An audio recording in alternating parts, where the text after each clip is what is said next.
Hey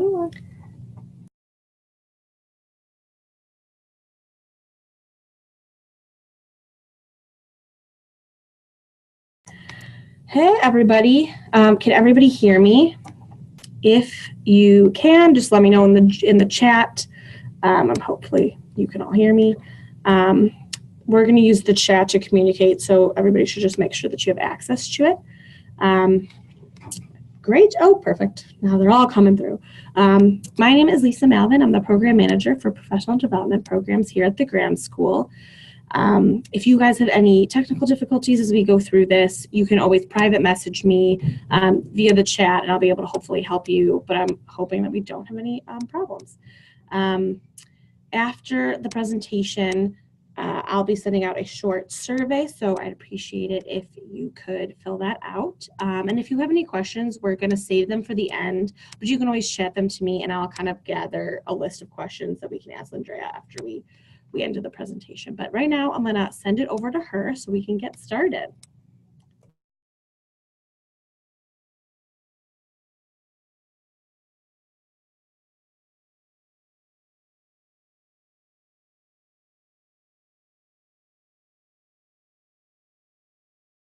Can't see myself. It's okay. Oh, okay. Hi, everyone. Thank you all so much for joining me today for my webinar entitled Developing an Impactful Digital Brand Experience to Engage Supporters. So we're going to just jump right in.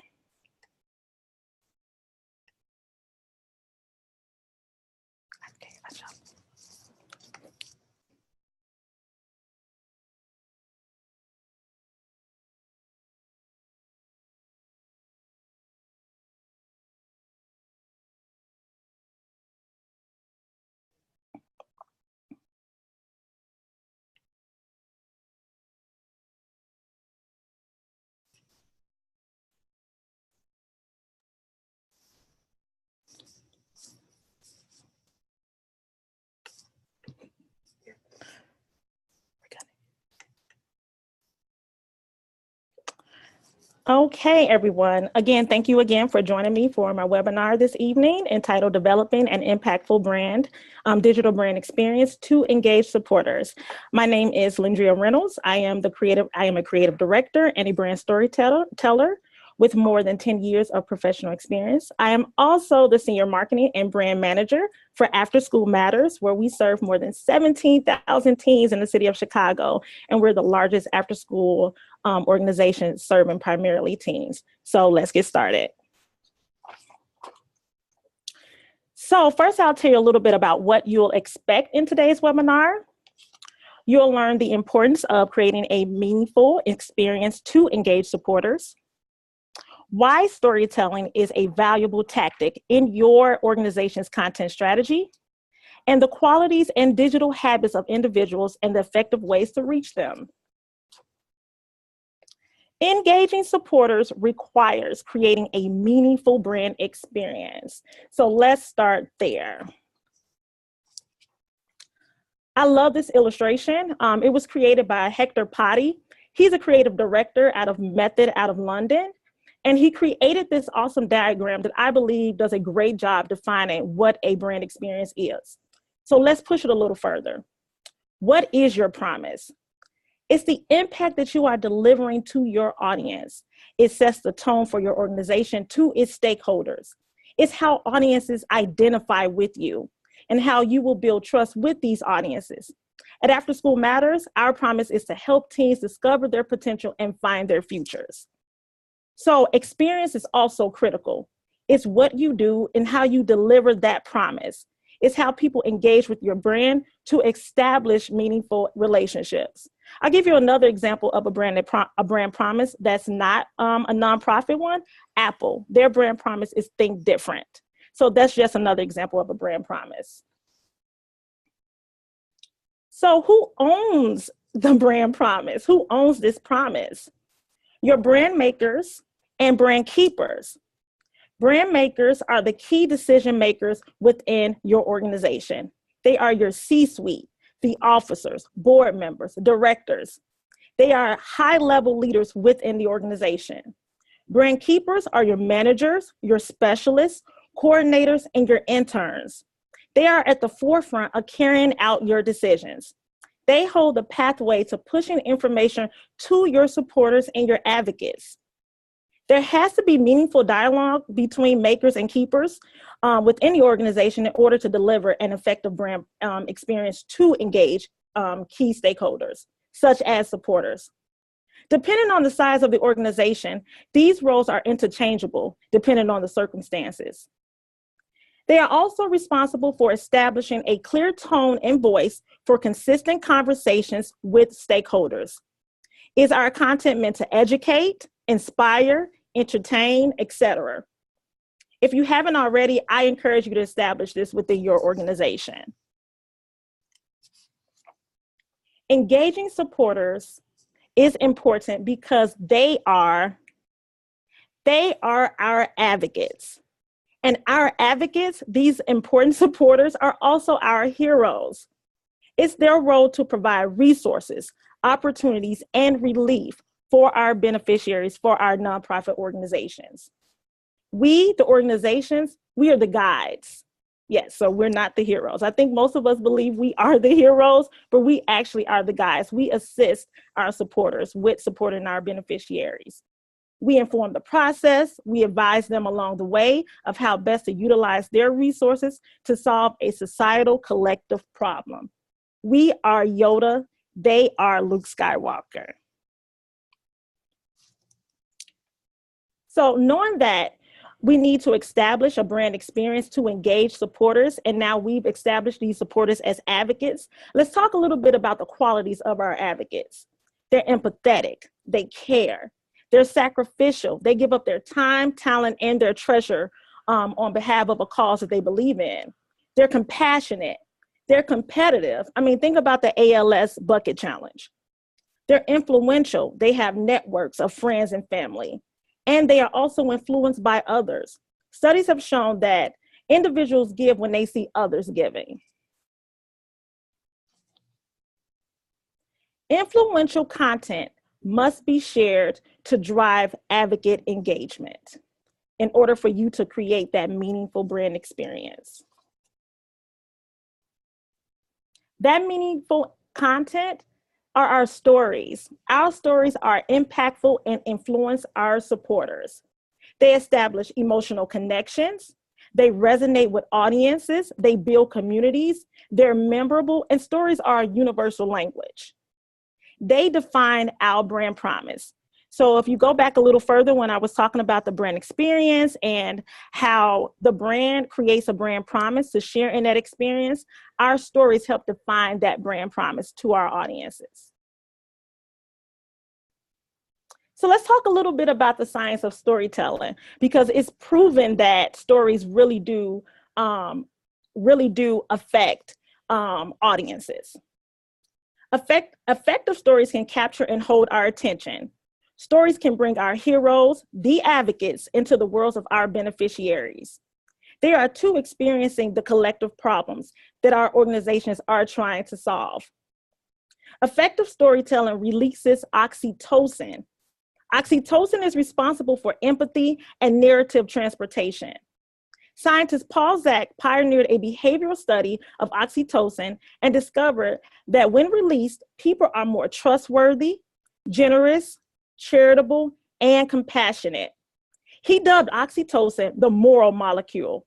While most of us know it as the love hormone, he dubbed it as the moral molecule. Oxytocin makes us more sensitive to social cues around us. In many situations, social cues motivate us to engage, to help others, particularly if the other person is in need of our help.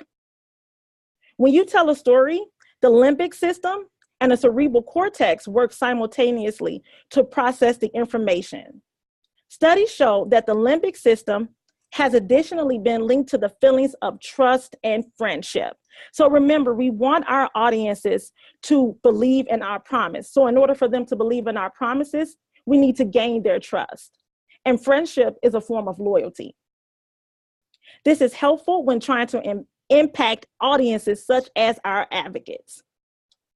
Remember when we discussed the brand promise? We need to just keep discussing it. We need to just keep on thinking about that brand promise. The qualities of our story. Your stories should solve problems. They should solve emotional problems and functional problems for our advocates, and a collective problem for society. Our collective problem is based on our mission. So I'm going to show you guys a few examples of some stories that I found to be really effective.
So I really love that video. I think it shares the promise of the organization.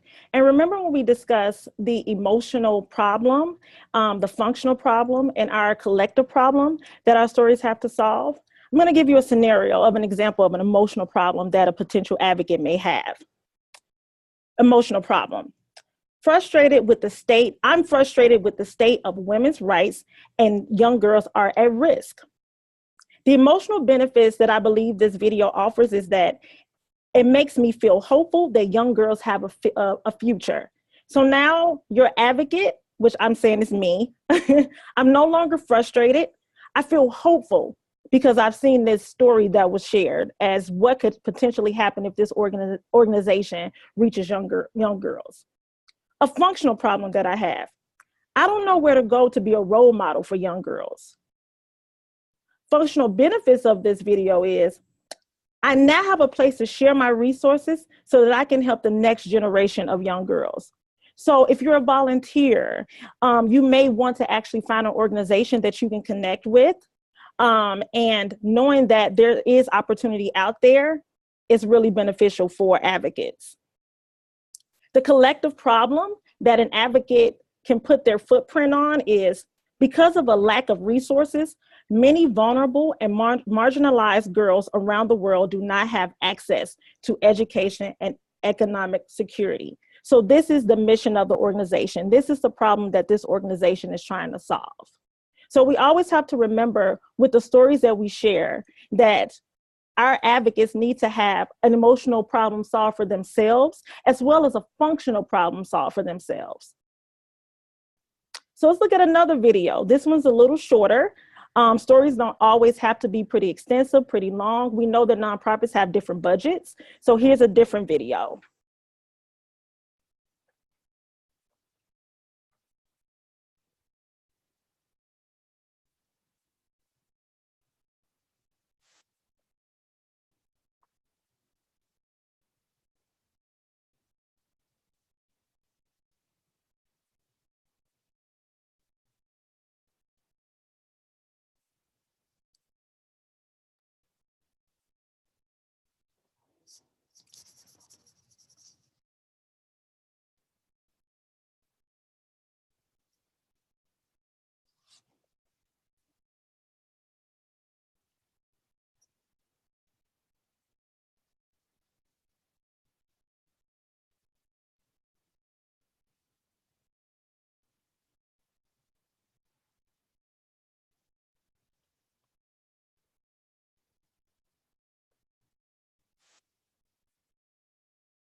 So I'm glad you guys got to meet Skipper. What I love about this video is that it's short and sweet. The organization Grateful Dogs, they created this video using the app Ripple, which allows them to do a collage of photographs to create a short video. And because they actually created this video, the dog was adopted. So let's dive a little bit into what the emotional problem could be for an advocate, the functional problem, and the collective problem. So the emotional problem that an advocate, which is me, could have is, I'm sad because my dog just passed. The emotional benefits that this video offers is that this dog looks so fun and it makes me so happy.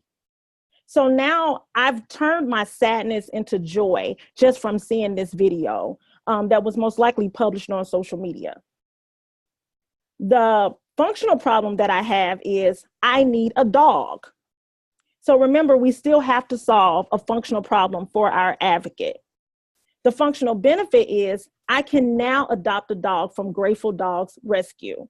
And the collective problem that I've put my footprint on is, for several reasons, too many dogs' lives are at risk and are not considered suitable for adoption. They are at risk for euthanasia, though at no fault of their own. So because I chose to adopt this dog because I needed a dog, I'm also able to help a greater cause, the collective problem for the organization. And I believe if we're able to capture an emotional problem, functional problem, and a collective problem within our story, we can definitely engage our advocates. And it's not to say that we can't solve their functional problem. It's not to say that if we don't share information that does not solve their functional problems, that they won't engage with us, but it's good to know what your audiences need. And I'll show you one more quick one.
So I won't go into the emotional problem, functional problem, and collective problem.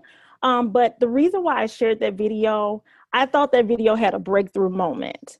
If you paid close attention, it was filmed with a cell phone. It was filmed at the march. And the language that was written about her story on Instagram was that Jim was born at 29 weeks. And she's a direct result of what our advocates can do for an organization. And what I love was that the camera zoomed in on her t-shirt and it says, "They're here for me." And so it was an opportunity for supporters to actually engage with their beneficiaries, which is a great opportunity that organizations have when creating brand experiences. So this video is actually from my organization, After School Matters, and it's a bit long. It's around 5 minutes. So this is a little homework for you. This video received over 5,000 views on social media and had over 30 shares.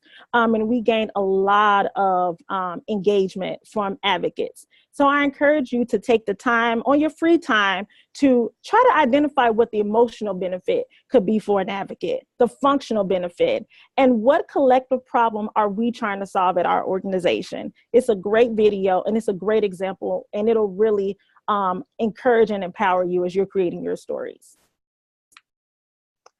Our stories navigate the advocate's journey with our organization. So I'm not sure if you all are familiar with the consumer engagement journey. It was produced by a marketing firm called McKinsey. And so I'll go through it rather quickly. It's really targeting for-profits. So a trigger could be anything that causes you to want to make a purchase. So the consumer considers an initial set of brands. That's number one. That's initial consideration set. Number two is brand enters and exits the consideration set at any point to purchase. Number three is the moment of purchase. Ultimately, the consumer selects a brand. And number four is the consumer repurchases the current brand without shopping for others. So that's considered the loyalty loop. So ideally, whenever you're making a decision to work with a brand or to purchase a product, you always want people to be engaged and you want them to be loyal to your organization, even if you're a for-profit or a nonprofit organization. What I've developed is the supporter engagement journey targeting nonprofit organizations.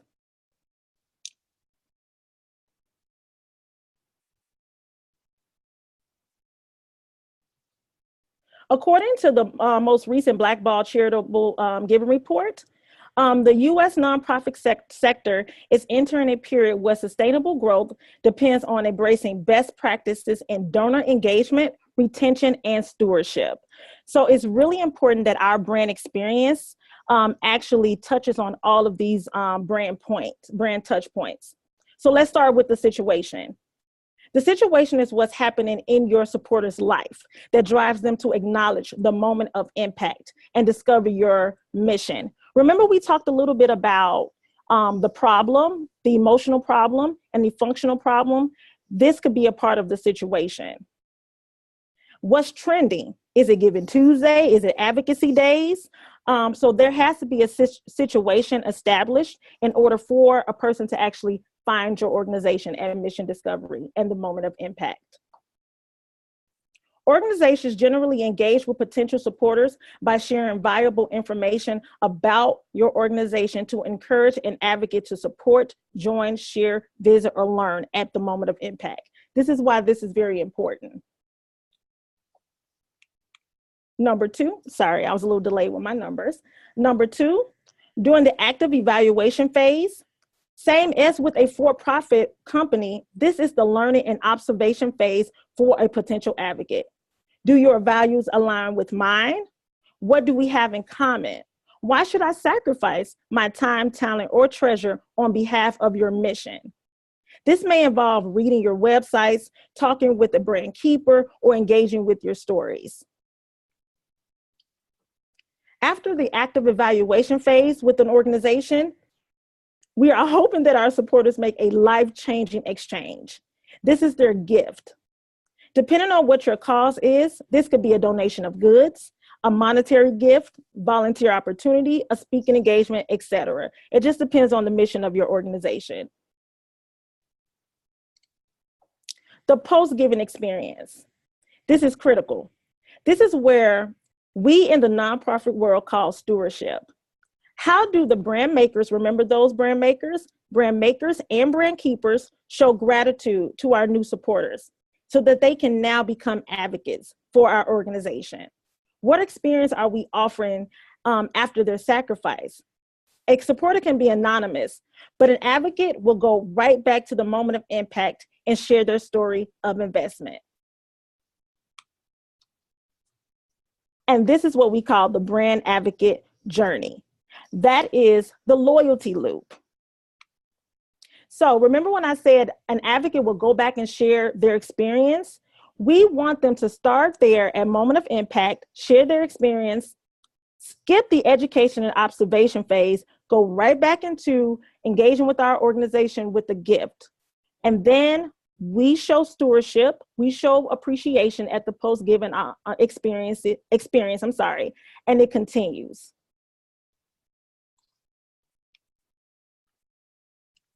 Your brand experience with new supporters start here. So we are going to focus on the moment of impact for sake of time and for the duration of the webinar, also known as mission discovery. Remember the brand advocate loyalty loop? This point in the journey allows not only your advocate to engage with your stories, but new audiences to engage as well. So once they get through the loyalty loop and they go back to the moment of impact, they're sharing their stories with, their experience and our stories with their networks.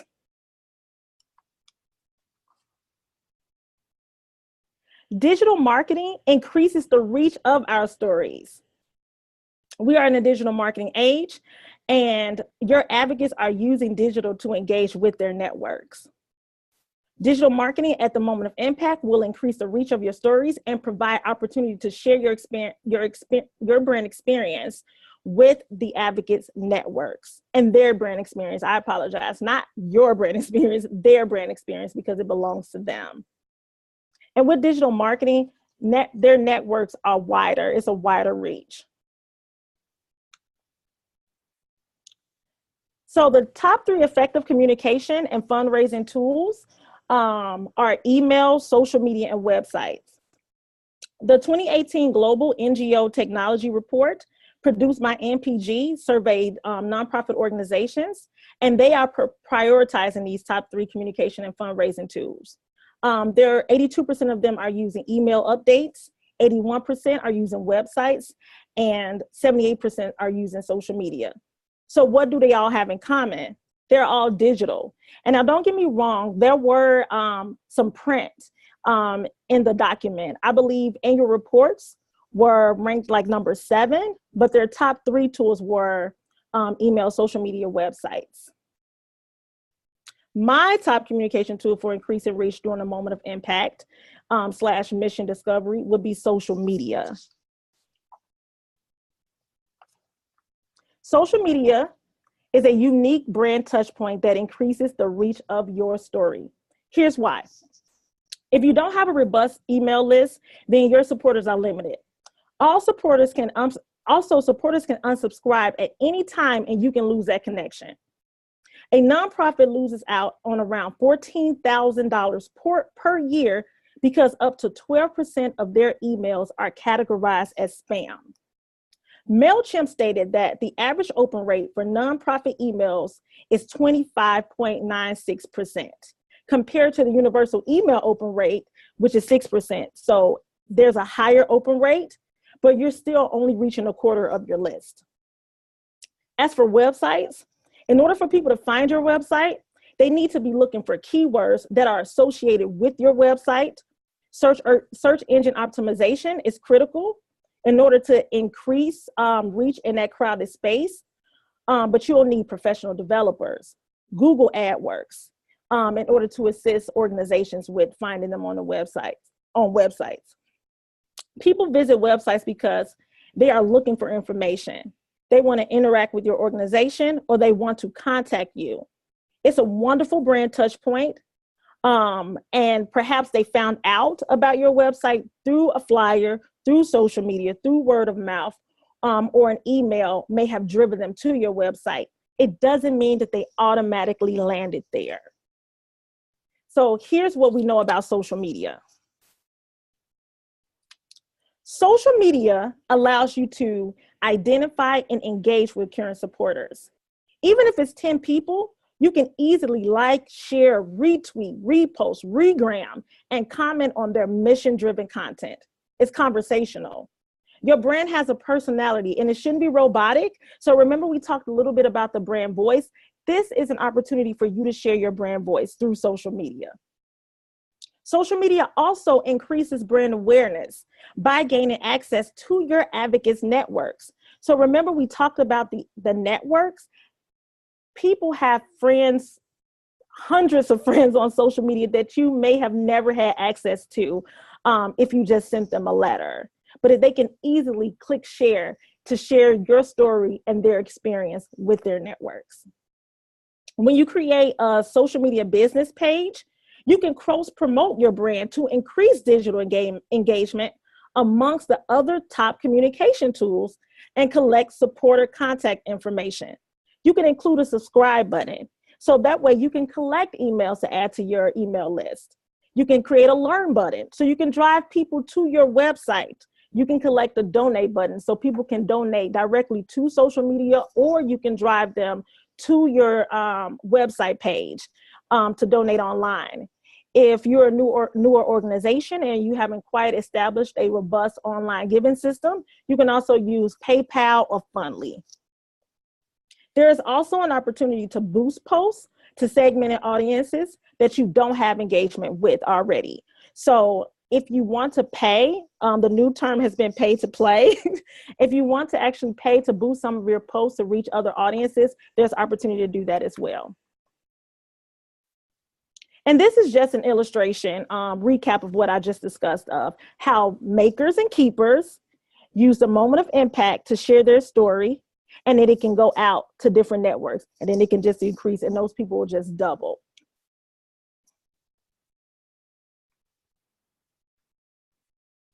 Engaging with the advocates requires strategic communication. So Blackball does a great job with sharing the generational digital and giving habits. This one was produced in 2016, so I'm actually waiting for 2017's report to come out. I encourage you all to just look for it. Blackball has a wealth of information to help organizations, especially new ones, with knowing what's trending and what's happening in the nonprofit world.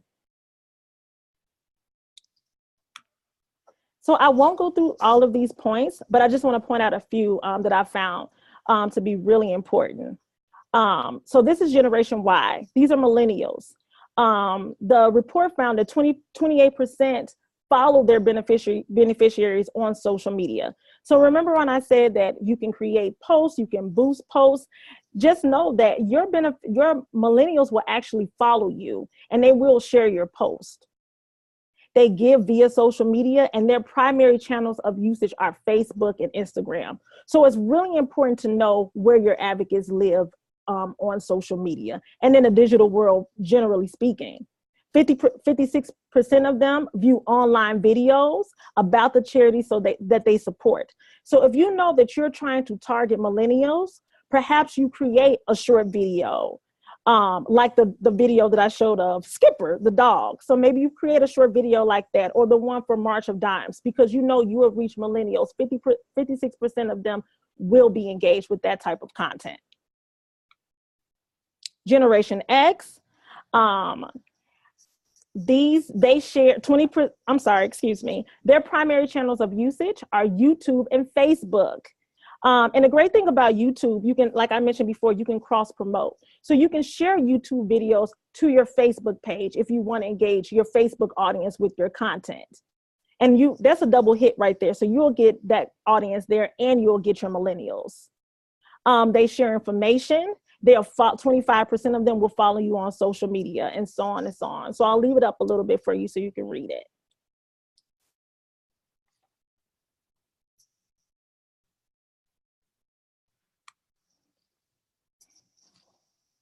And our baby boomers. So yes, baby boomers are on social media, and their primary channels of usage are YouTube and Facebook. And 42% of them give through the organization's website.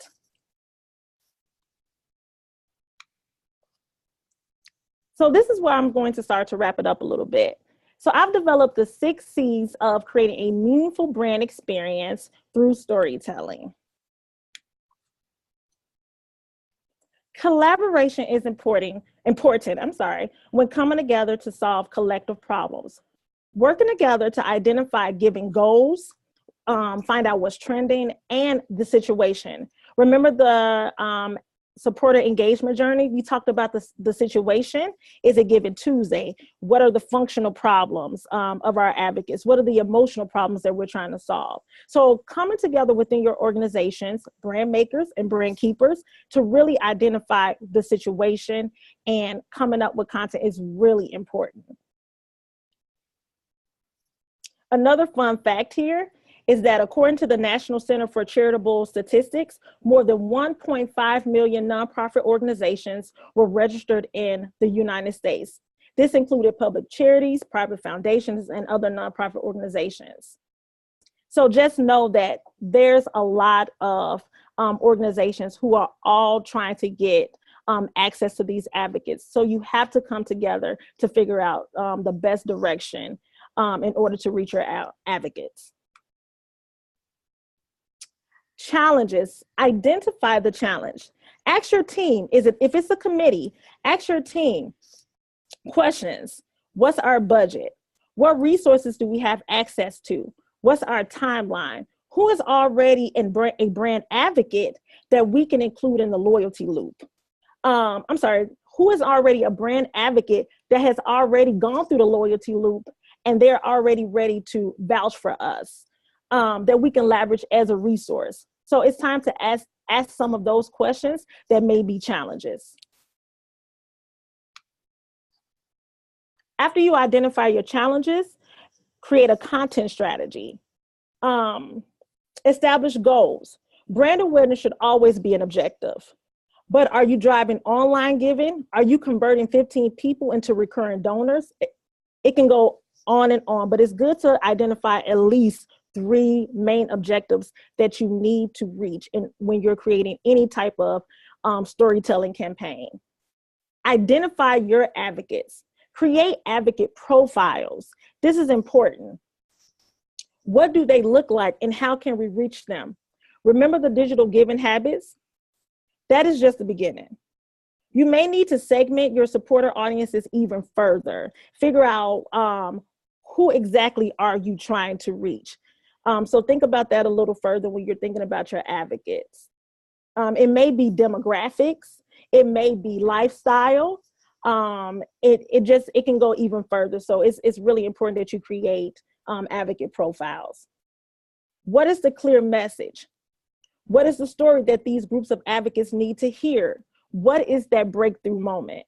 When I think about the breakthrough moment, I think about that short video of Jim from March of Dimes, and that moment when her shirt said, "You're here for me." For somebody, that is a breakthrough moment because they know that I can relate to this. This is what I care about. This is the brand promise that I want to be a part of. And what is the call to action? What do you want them to do? Do you want them to give, join, volunteer, and so on and so on? There is no point in creating a story, whether it is an image or a video, if you do not have a clear call to action. You want people to move beyond the story and to engage with your organization.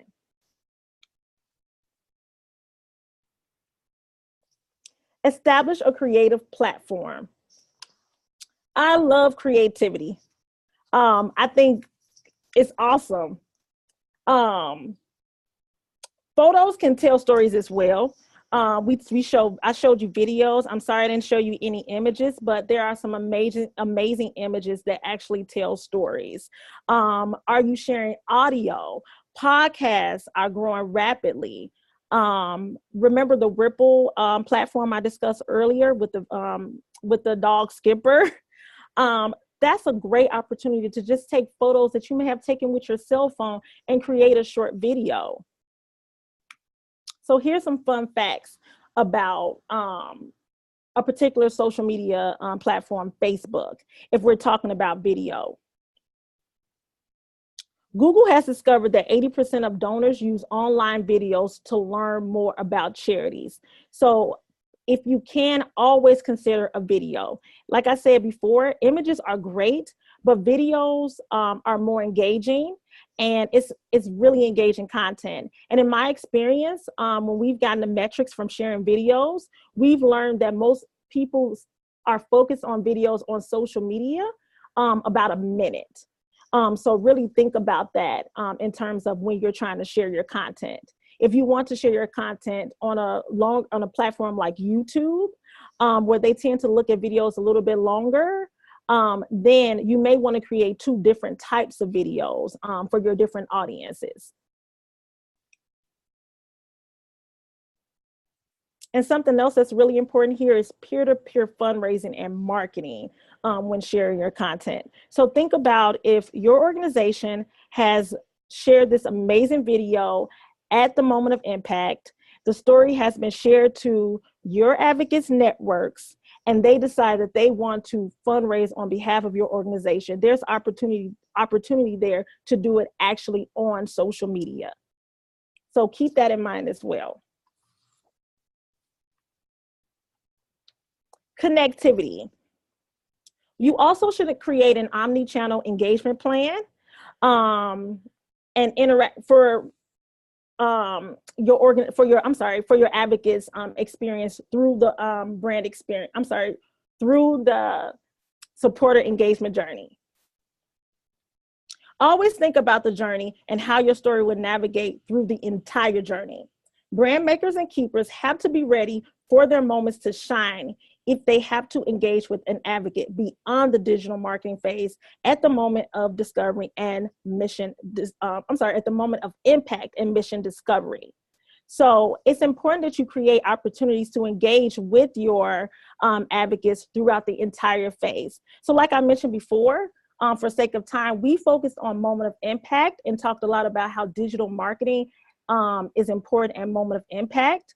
But you also have to think about if an advocate is at the education and observation phase, how are you engaging them if they're learning more about you on your website? Because remember, websites are also really high and is a really important fundraising tool and communication tool. So how are you engaging them on your website once they get past the mission discovery and the moment of impact phase, and so on and so on. So it's really important that your organization comes up with an omni-channel engagement plan to get your advocate through the journey and so that they can be loyal to your organization. And they should also have a clear call to action.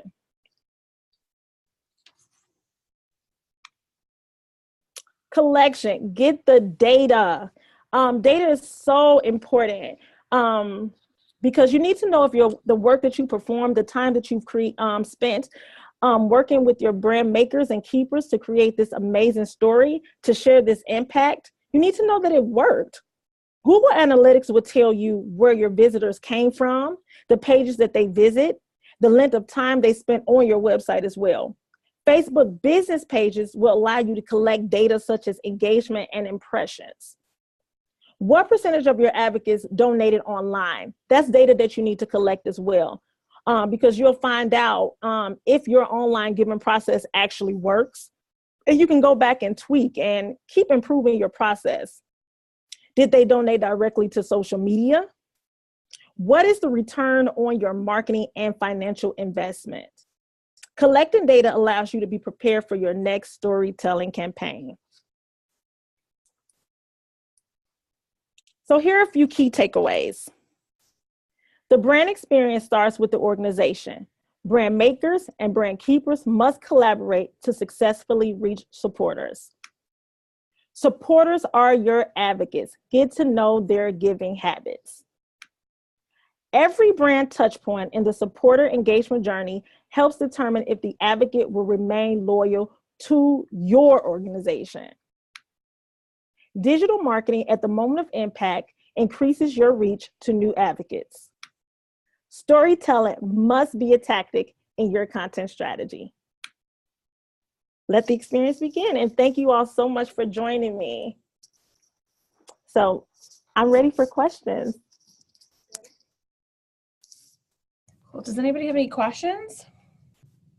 If you want, you could just go ahead and chat them, and then we will answer them.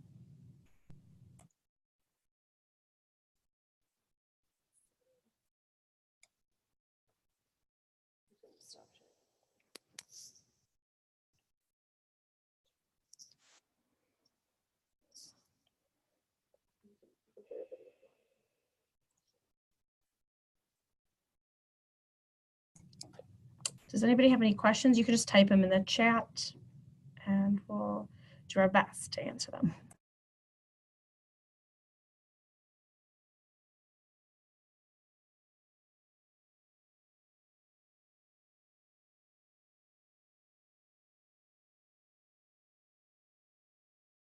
Okay, I'll ask a question. My question is, what's been your most successful digital campaign that you've run?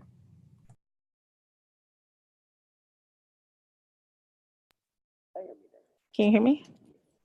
So earlier in the video, I shared the video of our alum. That was kind of my homework for the group. We created that video actually for our gala. And then we realized that it was a great opportunity to engage supporters through social media, as well as re-engage alumni with the organization. So because we used alumni in our video, we were able to reach 2 different audiences. So that's why I mentioned it's important to create audience profiles, because beyond millennials and Generation X, you might want to directly reach alumni. This is really huge for educational institutes. But it did really well. Over 5,000 views. We had over 100 alum re-engage with us, actually through Facebook. We created a Facebook group for them to engage with us. So it was really, really successful.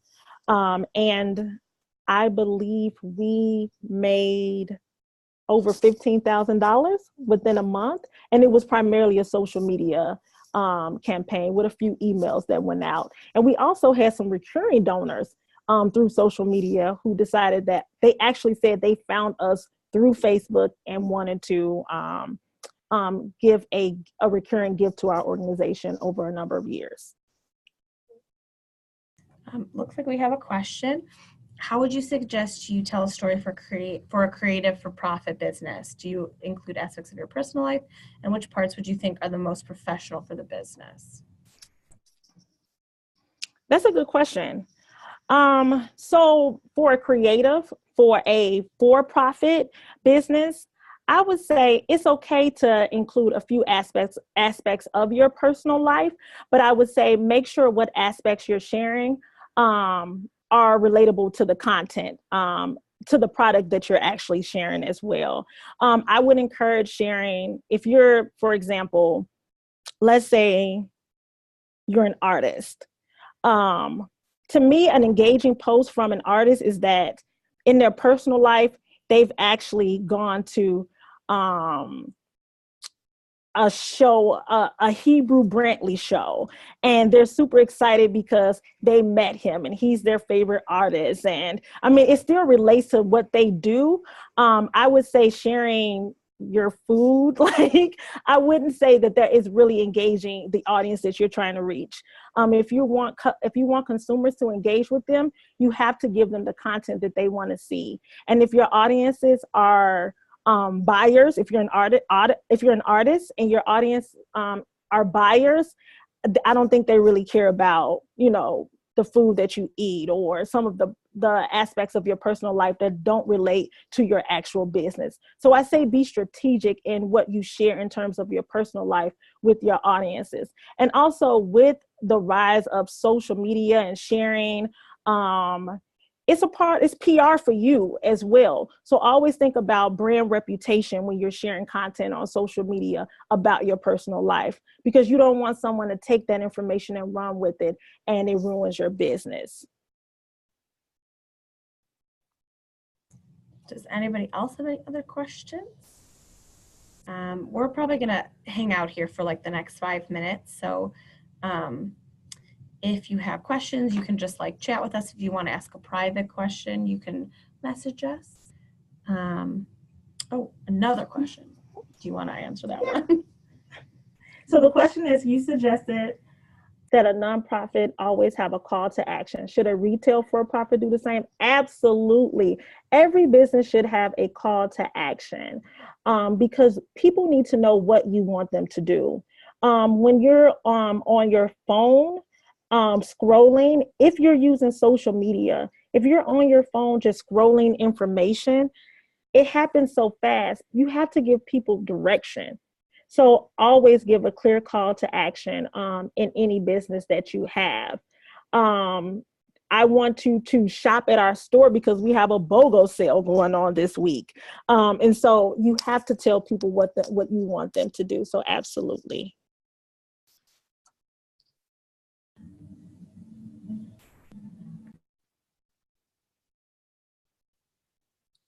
Oh, okay. So, should it be in the image or the caption? I would say actually, it depends. If it's in the image, if it's short and sweet, yes, put it in the image so people can see it really quickly. Sometimes the challenge with putting a lot of content in images is that if it's shared on social media, your content won't reach as many audiences. With Facebook's algorithm, they really drive content that are, I believe it's at least 75% imagery. And so you can, if you have an amazing photograph, you can definitely put it in the caption, but make the caption short and sweet.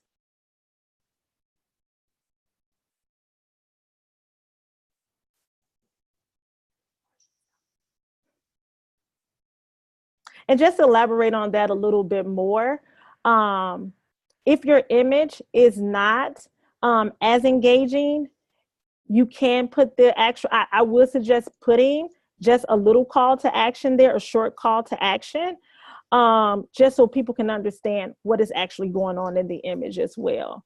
But if you have a phenomenal photo that tells a story, people will read. We have a question. Do you believe digital marketing reaches or impacts a certain age group? How do you reach a larger audience or get supporters to engage who might be naive to social media? Mm-hmm. What? Do you believe digital marketing reaches or impacts a certain age group? How do we reach a larger audience or get supporters to engage who may be naive to social media? So I do think previously in my presentation, I mentioned that there are several age groups from baby boomers to millennials who are all on social media. I am never opposed to in-person networking, finding your different networks in different locations, such as just going to an event and engaging with different people. If you know that there's a particular event happening in your neighborhood, or even if it's across the nation and you can actually get there, I would suggest actually going to engage with your audience wherever they are. If you know you've created an audience profile and that group may not necessarily be on social media, but there are millions of people on social media. So if you also segment your audiences through social,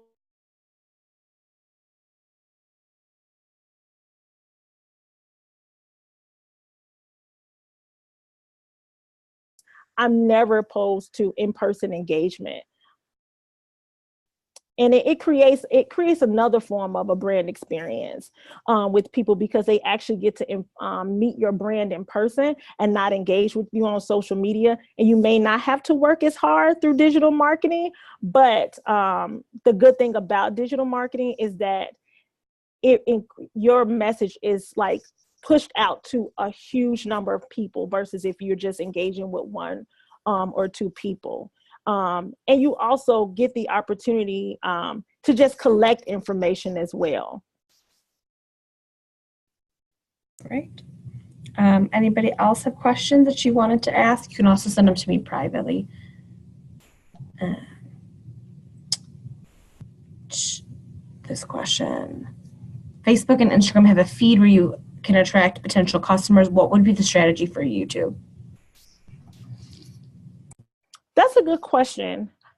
I haven't quite figured that one out just yet, but that's a good question. I'm going to write that down. Please, I left my my email is also on the last slide, so please feel free to email me as well, and I can send you my answer to that question.